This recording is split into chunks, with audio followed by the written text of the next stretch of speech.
Grace Thompson had built his life on precision. Everything he owned, everything he touched, everything he allowed into his day had to be deliberate. His schedule was carved to the minute. His meals portioned exactly. His suits custom-made with stitches so sharp they looked like they could cut glass. He lived in a world where unpredictability was weakness, where emotion was a luxury he had long ago learned to discard. That was why, when he walked into the hospital that morning, his thoughts were not about people, but numbers. He carried his briefcase in his left hand, phone in his right, thumb scrolling through emails about projections and contracts, his mind already rehearsing the speech he would deliver to the board. The expansion wing deal was another victory in a long line of victories. He would say the right words, sign the right papers, shake the right hands. Nothing about this visit was meant to be personal. The elevator doors slid open onto the 4th floor with a mechanical sigh. He stepped out, polished shoes clicking against the gleaming tile. The hallway stretched long and clean, fluorescent lights buzzing overhead in a steady rhythm. His reflection appeared briefly in the glass of framed hospital donations before, vanishing as he passed. His face was composed, unreadable, as it always was before a meeting. To anyone watching, he was simply a man with somewhere important to be.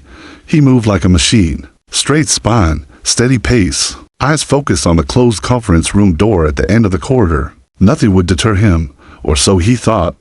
It happened in a single glance, just to the side. Outside a patient room near the ICU, he noticed movement. 3 small figures, huddled together. Their soft pastel dresses a jarring contrast to the sterile whites and grays of the hospital walls. At first he dismissed them, barely slowing, but then the sound registered, small, muffled sobs. The uneven breathing of children crying against his will. His gaze flicked toward them, and in that instant, his entire world stuttered. They were girls, 3 of them no older than 5. Standing shoulder to shoulder as if clinging to each other was the only thing holding them upright. Blonde hair fell over tear-streaked cheeks.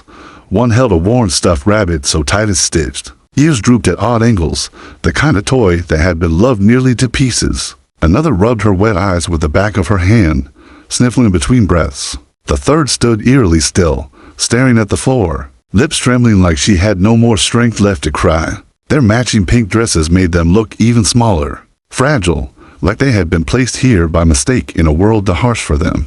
Grace stopped walking.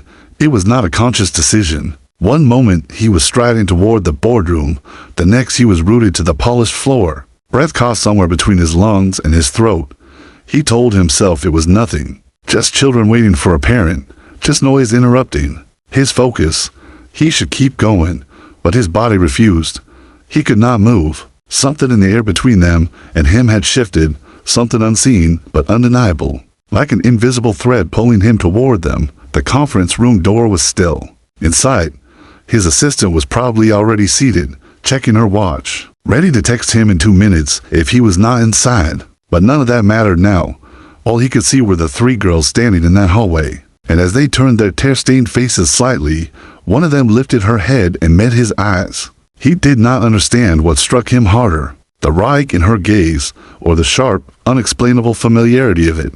Wide, brown, and impossibly recognizable. He felt as though someone had reached inside his carefully protected chest and twisted, for the first time in years, his flawless routine fractured. Grace Thompson, a man who had conquered markets and silence rooms with a single look, found himself unable to take another step forward. The hallway was the same as it had been seconds ago.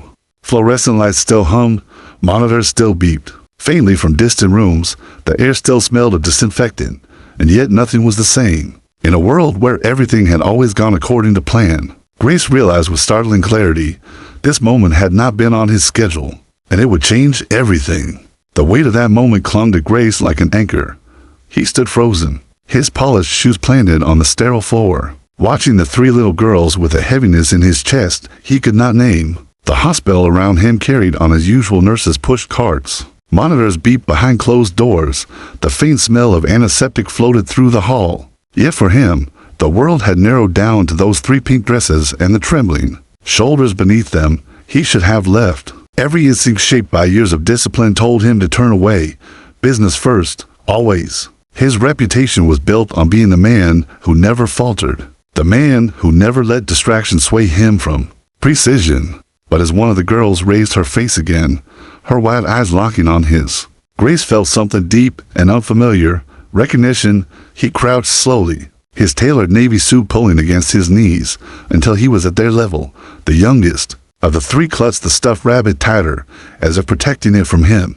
Her lips trembled before she whispered, "Do you work here?" Her voice was so fragile, it seemed to crack the sterile silence around them. Grace swallowed, his throat suddenly dry. "No," he said softly, unsure why his voice had lowered to almost a whisper. "I don't." The tallest girl, the one who seemed to carry herself like a tiny protector, stepped a little in front of her sisters. Her chin wobbled, but her eyes brown, identical to the pair that had stopped him cold, remained on his. "Our mommy's in the ICU," she said. Her tone was flat, like a child reciting the truth too big for her. "They said we can't go." Grace felt his breath hitch. "Are you waiting for someone? A family member?" All three shook their heads at once. The little one with the rabbit whispered, "There's no one else, just Mommy." The words sliced through him sharper than any business rival ever could. No one else. Three little girls, left alone in a sterile hallway with nothing but a framed stuffed toy in each other's hands. Grace wanted to tell himself this was not his concern, but he couldn't. Something about them was magnetic, a force beyond logic, pulling him closer. His phone buzzed in his hand. A reminder, meeting in 5 minutes. He should have stood, adjusted his suit, and walked away. But instead, he slipped the phone into his pocket, as though shutting away the last tether to his old self. He stayed kneeling there, studying them, his mind stirring with questions he didn't want to ask but couldn't ignore. Who was their mother? Why did the curve of the girl's cheek look like something out of his past? Why, when they looked at him, did he feel as though he was staring into a mirror of something he lost long ago? Then the middle girl, the quiet one who had said almost nothing, shifted. She tilted her head, her blonde curls falling across her small face, and she asked, "Why are you looking at us like that?" Grace blinked, caught off guard. "Like what?" "Like you know us," she said simply, and her words struck him harder than any boardroom question ever had. A shadow of a memory flickered in his mind. Laughter in the sunlight, a voice calling his name, a pair of eyes that once belonged to someone he thought he had left behind. His chest tightened, and for a moment, he could not breathe. Before he could answer, a nurse hurried past, giving the girls a sympathetic glance before vanishing into another room. No one stopped. No one asked why three children were left alone. In the hall, only Grace did, and as he remained crouched before them, the realization hit him like a blow. For the first time in his carefully ordered life, he was exactly where he needed to be, though he had no idea why. The stuffed rabbit slipped from the smallest girl's grasp and landed near his shoe. Grace picked it up gently and handed it back, the faded fabric soft against his palm. She looked at him with hesitant gratitude before clutching it to her chest. The conference room door was just down the hall. His future, his deals, his empire, everything he had worked for waited behind it. Yet he stayed rooted before these three children, bound by a pull stronger than ambition. He didn't know their names. He didn't know their story. But one truth had already carved itself deep inside him. Walking away was no longer an option. Grace Thompson stayed crouched in the sterile hospital hallway, his knees protesting against the polished floor, yet he did not move. The three little girls had tethered him in place with nothing more than their fragile voices and tear-stained faces. His phone buzzed again in his pocket, vibrating insistently like a reminder of the world. He had always belonged to the world of meetings, contracts, and power, but that world felt distant now, muffled by the sound of a child sniffing back tears and the soft squeak of a stuffed rabbit being hugged too tightly. The middle girl, the one who had accused him of looking at them as though he knew them, still had her gaze fixed on him, her words gnawed at his composure. How could she see through him so easily, when boardrooms filled with cutthroat executives never had? He had faced politicians and billionaires without a flicker of doubt. Yet now, confronted by three small children, his hands trembled ever so slightly, hidden inside the folds of his suit. "Where's your father?" he asked, his voice steady though inside his chest chaos surged. The tallest girl glanced at her sisters, then back at him. "We don't have one." 3 words, simple, sharp, and devastating. They hit him harder than any shareholder's demand ever had. He opened his mouth, closed it again. His mind raced. trying to assemble the fragments of unease into something that made sense. No father, a mother in the ICU, 3 little girls with eyes that mirrored his own. Before he could press further, the door to the ICU cracked open. A nurse, in pale blue scrubs, stepped out, clipboard tucked under one arm. Her face softened when she saw the girls. She knelt and brushed a hand over the hair of the smallest one. "Sweethearts, your mommy is still resting. The doctors are doing everything they can.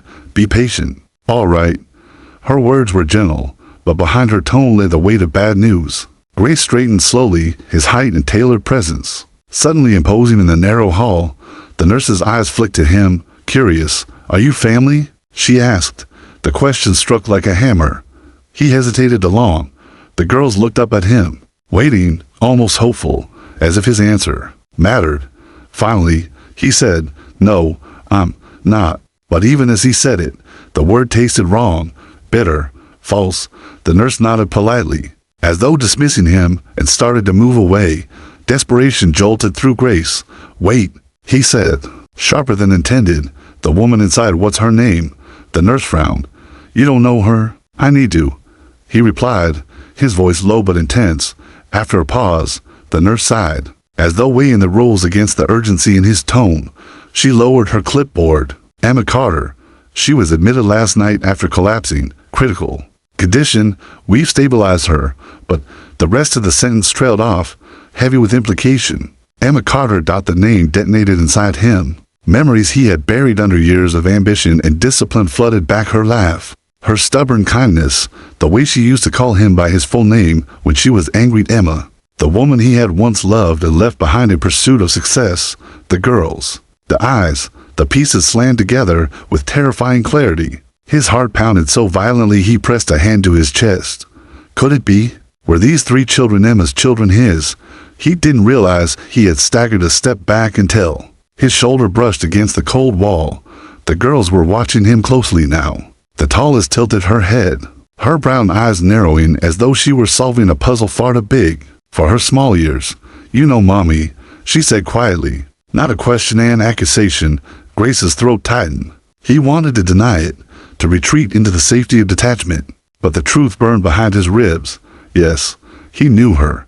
Yes, he had once promised her forever and broken that promise with silence. And now she was lying in the ICU, fighting for her life, while 3 little girls who might share his blood clung to each other in a hospital hallway.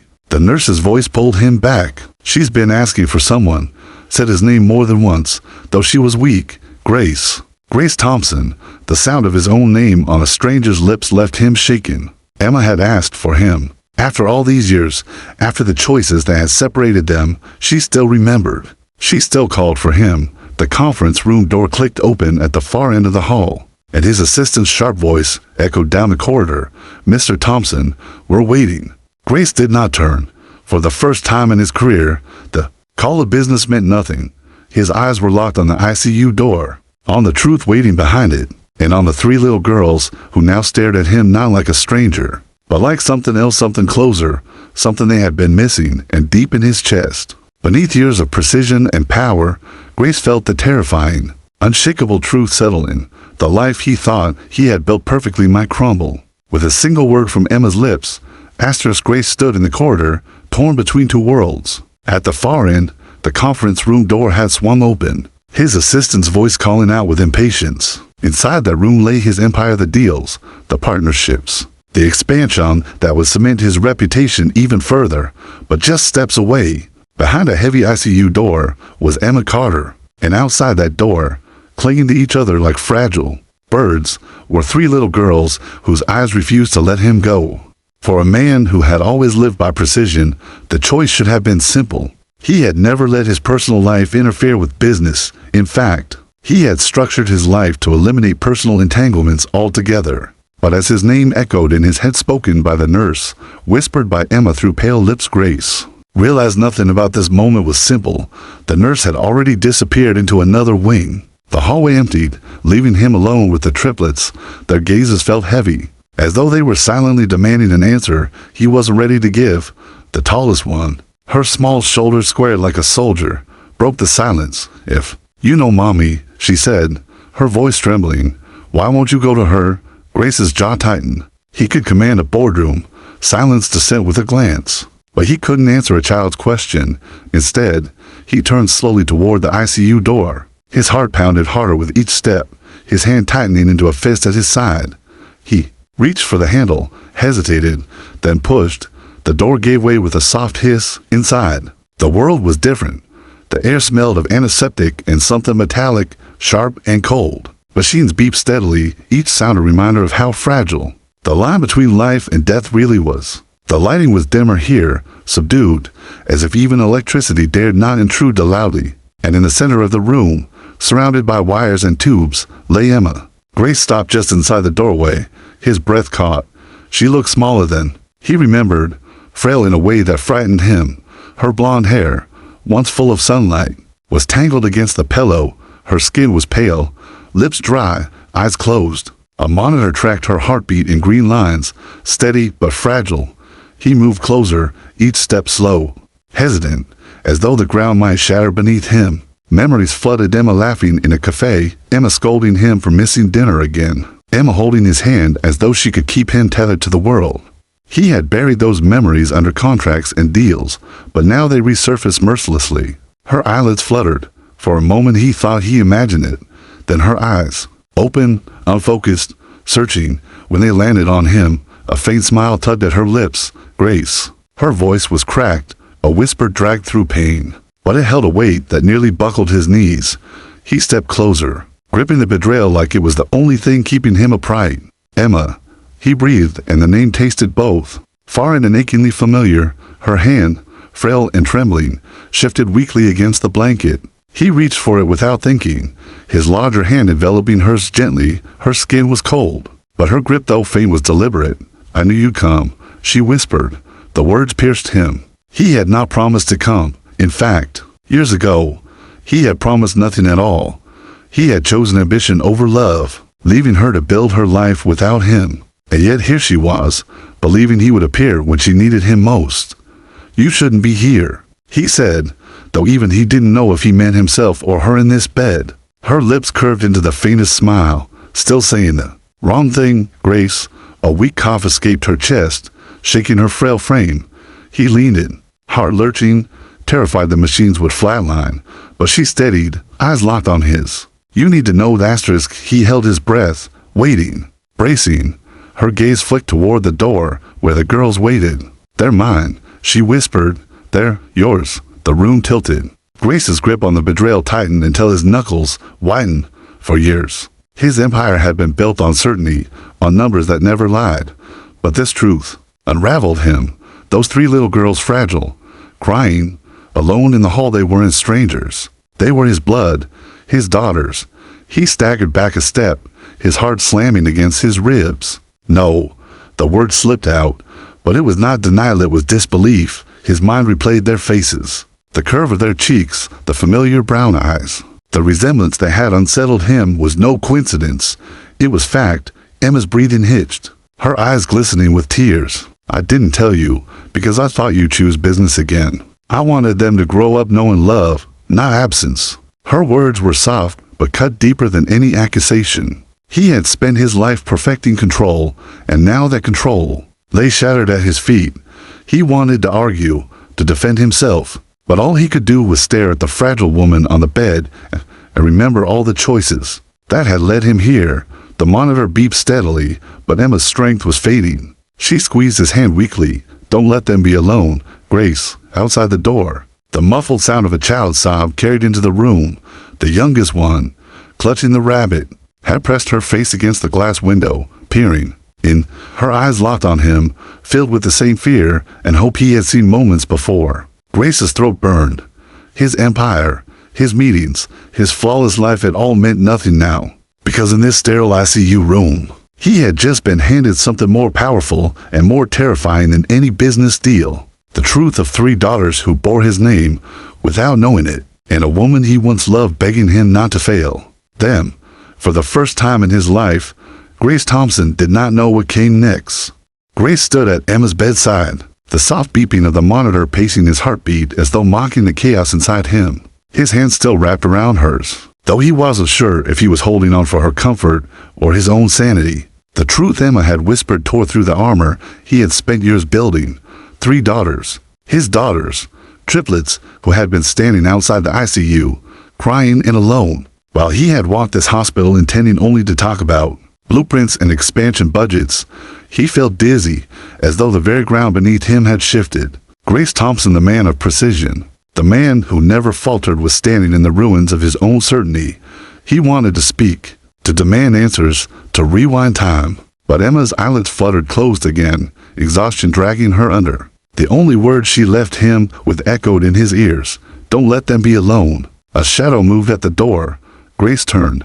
The triplets were pressed against the glass panel, their small hands leaving foggy prints as they peered in. The nurse, who had spoken earlier, was trying to coax them back, but they wouldn't budge. Their eyes were fixed on him, wide, searching, silently begging for something they couldn't yet name. And for the first time in his life, Grace realized he didn't know how to give what they were asking. The door creaked open again, and the smallest girl slipped inside before the nurse could stop her. The rabbit dangled from her arm, its stitched face smudged from years of tears. She padded up to Grace's side, her little shoe squeaking faintly against the linoleum. She didn't look at him first. Her eyes went to Emma. Her lips quivered. "Mommy," she whispered, so soft it barely reached him. Grace's chest clenched.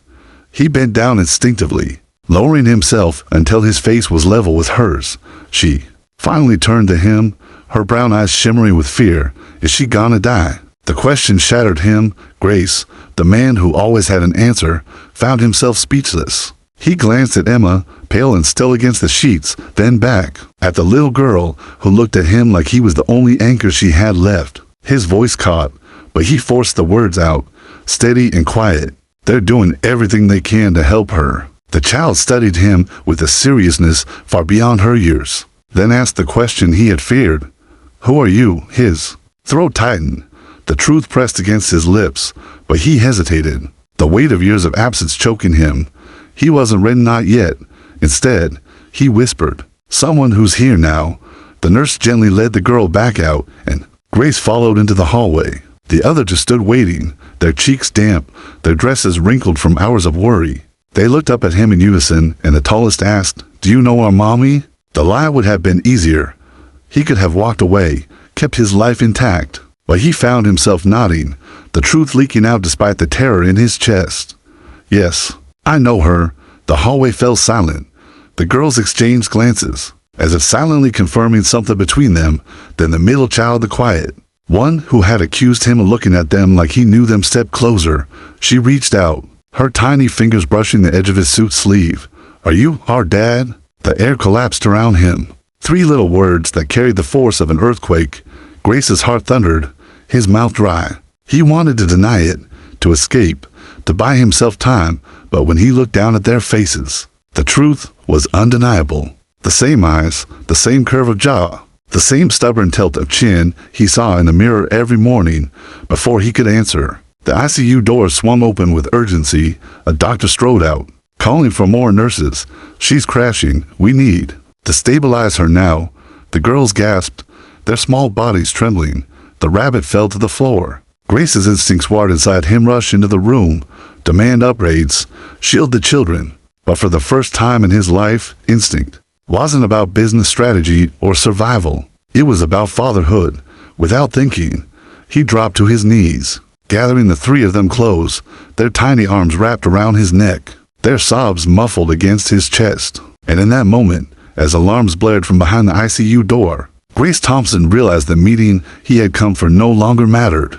The only deal that counted now was the unspoken one being sealed in that hallway. He would not let them be alone, but suspense gnawed at him. Emma's life hung in the balance, and with it, the fragile chance to piece together the family he never knew he had.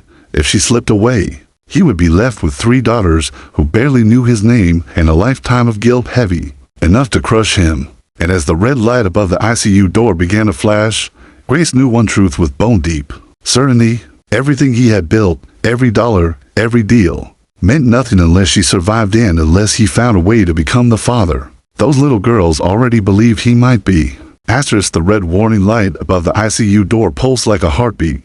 Gone wrong, washing the sterile corridor in flashes of crimson. Grace stood frozen, the 3 little girls pressed tightly against him. their small bodies trembling with fear.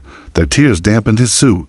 Their tiny hands clawed at his shoulders and collar, clinging to him as though letting go meant being swallowed by the chaos behind that door. The sterile hum of machines inside had been replaced by frantic voices and the shrill cry of alarms. Crash cart. Now, a doctor barked, his voice sharp as glass. Grace's chest tightened, his pulse surging until it drowned out every thought. He had faced boardroom ambushes, stock collapses, and rival CEOs out for blood. But nothing had prepared him for this sound, this panic, this fear that the woman he once loved might be breathing her last just beyond his reach. The tallest girl pulled back just enough to look at him, her brown eyes wide and wet. "They're hurting Mommy," she whispered, her little voice breaking. "Why are they hurting her?" Grace forced his throat to work. "They're not hurting her," he said, though the tremor in his voice betrayed him. "They're trying to save her."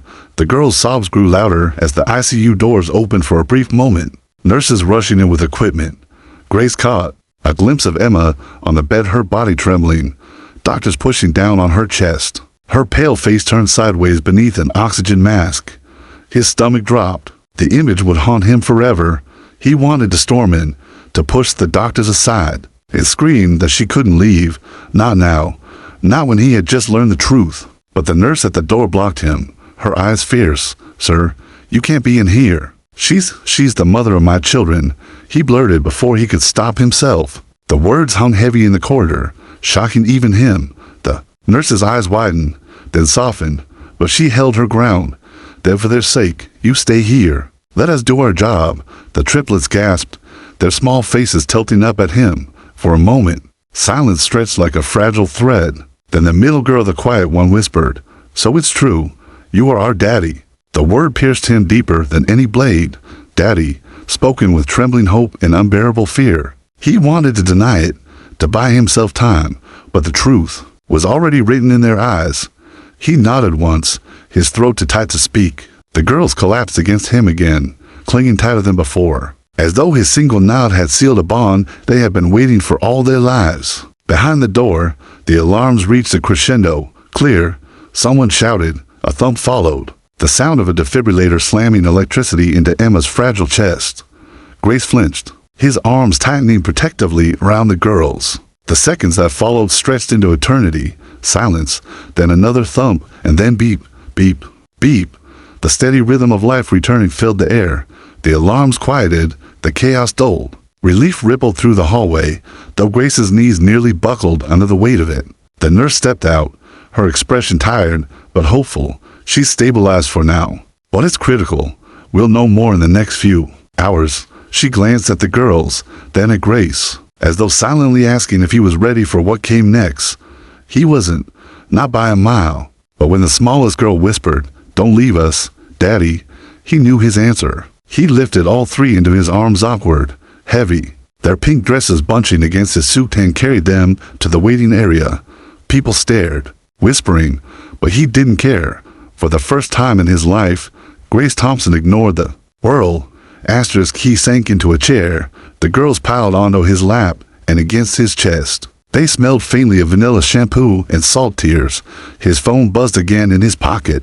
His assistant's name flashed on the screen. He let it ring until it stopped. The tallest girl tilted her head up, her voice fragile but steady. "If Mommy doesn't wake up, will you still stay with us?" Grace's heart cracked wide open. He brushed a tear from her cheek with his thumb. "I will never leave you," he whispered, the promise falling from his lips with a finality that frightened him. He meant it. For the first time in his life, he meant something beyond numbers and deals. But even as he held them, fear gnawed at him. What if Emma didn't make it? What if the girls looked at him one day and saw not a savior, but the man who had abandoned their mother years ago? What if his vow, made in desperation, wasn't enough to heal the wounds of absence? The waiting area clock ticked loudly, each second an eternity. Nurses bustled past. Shadows lengthened. The triplets dozed against him, worn out by fear, their small breaths uneven but warm. Grace sat there unmoving, a man who had conquered the world but now faced the greatest battle of his life, becoming a father overnight, with 3 daughters who needed him, and a woman on the edge of life who still had the power to break or redeem him. And deep down, beneath the chaos, one truth settled into him like a brand. His old life had ended the moment he saw those 3 pink dresses in the hallway. What came next would demand more courage than any empire he had ever built. The hospital waiting area had grown quiet, but inside Grace Thompson's chest, war raged like a storm. The girls were sprawled against him, 3 fragile bodies draped in pink dresses, their little breaths rising and falling in exhausted rhythm. One clutched the stuffed rabbit tight against his chest, as though sharing it with him sealed their fragile trust. Another buried her face into the crook of his shoulder, her soft hair tickling his jaw. The third, the oldest, stayed awake longer, her wide brown eyes fixed on the red glow of the ICU light, unwilling to rest until she was certain her mother would breathe again. Grace's phone buzzed a dozen times, ignored each one. The world he had built on control, precision, and power was screaming for him. But for the first time, he let it collapse behind him like a crumbling skyscraper. Right here, in this sterile corner of the hospital, was something no empire had ever given him: raw, terrifying love. Hours passed like years. Nurses came and went, some casting surprised glances at the sight of the Millionaire CEO, with 3 little girls asleep on his lap. But no one interrupted. They seemed to understand that something bigger than business was unfolding. Grace's eyes burned with fatigue, but he refused to move. If he shifted, if he left, he feared the girls would wake and discover they were alone again. The ICU door finally clicked open. A doctor stepped out, his face lined with exhaustion. Grace's breath caught. The man pulled off his mask and approached. "She's stable," he said quietly, still very weak, but she made it through the worst. "She'll need time, and there are risks, but she's asking for her children." The words washed over Grace like rain after a drought. Relief nearly buckled him, but it was tempered with fear. Emma was alive for now. But what would she say when he walked into that room? Would she accept him? Or would she turn him away again, leaving him with daughters who deserved answers he barely knew how to give? He roused the girls gently.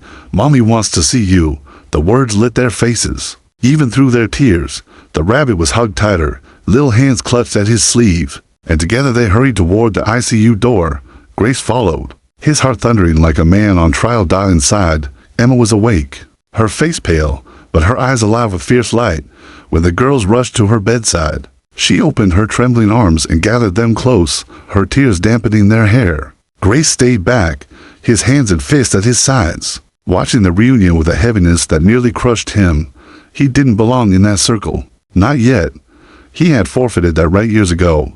But then Emma's gaze lifted over the girls' heads as she locked eyes with him. For a moment, nothing moved, not the machines, not the children, not even his breath. Her lips parted. "Grace," she whispered, "come here." The girls turned, their eyes shining. The oldest tugged at his hand. "She wants you," she said softly, as though reassuring him. Grace stepped forward, every muscle tight with tension. He stopped at the edge of the bed, unsure of what to do with his hands, his heart, his shame. Emma's hand reached weakly across the blanket. He hesitated, then took it, the connection sparking memories of the past and promises never kept. "You left," she said, her voice raspy but steady. The words cut him to the bone, but her grip on his hand didn't loosen. "You left, but you're here now." "I should never have gone," he admitted, his voice breaking. I thought success would fill the emptiness. I was wrong." Her eyes glistened. She nodded, faintly, then looked at the girls. "They've been waiting for you their whole lives." The triplets turned, their faces lit with hope and fear. The middle one whispered, "Are you really our daddy?" Grace's throat closed. He knelt beside the bed, level with their eyes. And for once in his life, he didn't hide behind logic or excuses. "Yes," he said, his voice raw. "I'm your daddy, and I'm never leaving again." The girls erupted into tears, but this time they were different, softer, lighter, filled with relief. They threw themselves into his arms, and he gathered them close, burying his face in their hair. Emma watched, her weak smile carrying both sorrow and peace, but the moment was not without shadow. The doctor cleared his throat gently. "Her recovery won't be easy. There's a chance she may not regain full strength." His words lingered in the air, heavy with warning. Grace tightened his arms around the girls, his eyes meeting Emma's. In them, he saw both the fragility of what he had nearly lost and the weight of the future pressing on him.